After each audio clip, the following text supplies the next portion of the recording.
is Jessica Madlock, go by Jessa Sketch online. I've been drawing for most of my life, and my parents kind of sent me out here to kind of restart. I tried doing the whole job thing for a while, did a lot, moved on a lot, nothing really seemed to fit until I kind of got an opportunity out here. There's here at Hope Gallery, they offered me a position or a station to kind of put some of my artwork up at.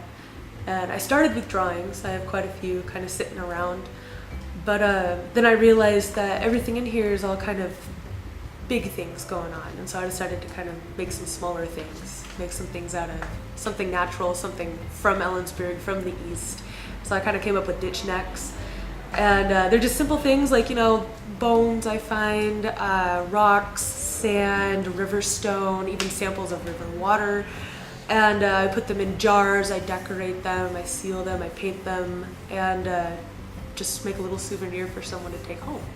My mom's best friend, Sherry, and her family, and her 3 boys, we all live together out in Ellensburg on their ranch, where we take care of the rescue horses that we get in every once in a while, and that takes up the majority of my time when I'm not doing art. I recently achieved a part-time job with Fish Food Bank, and they're gonna have me work in the kitchens at the high school during the summer to provide food for all the needy kids, anybody under the age of 16.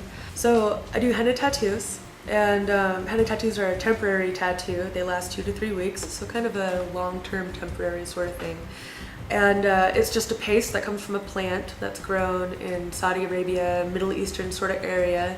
It was discovered centuries ago, ages ago, when a goat herder was out and finding a new piece of land to have his goats graze.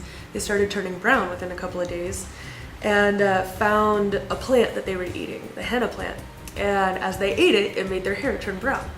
And so since then, it has been cultivated and used and farmed in order to be used for all sorts of purposes, mainly dyeing things. You can dye your hair, your nails, your skin.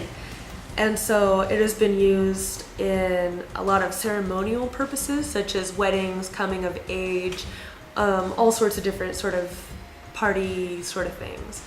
And for weddings, they'll do entire bridal designs going all the way up and down the body. And the closer it is to your fingertips, the darker it is. And the further away from the tip of your body, closer to the core, the lighter it is. So it even changes color and style as it goes along.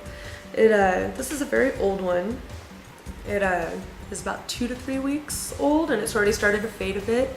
The henna paste is made of water and then usually some kind of oil base. A lot of people tend to use coconut, eucalyptus, lavender, or hemp oil. All of them work great. And then you add the lemon juice and sugar. And the combination of all of these kind of bring out more of the natural stain. And so even when you go to apply it on the skin, you can take, just to clean the skin, you can take lemon juice. Most people use rubbing alcohol, but I like something a little more natural, something a lot safer. And so I use lemon juice. You can clean the skin, and the acidity reacts with it to help bring out the color, make it last a lot longer. It shows up on all skin types. And when you apply it, it's just a paste in just a tube with a needle tip, and you can draw it into whatever design you want. And you let it sit there and dry, which usually takes about 45 minutes to an hour and a half, depending on the weather.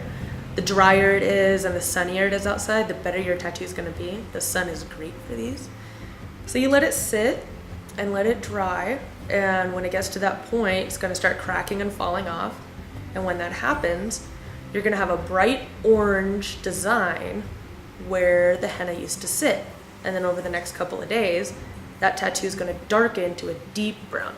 And within the first 4 or 5 days, it keeps getting darker and darker, and then will slowly start fading away as you rub your skin, or as your skin regenerates itself every 3 weeks to a month. And that's kind of how it keeps it going, and why it fades after a while.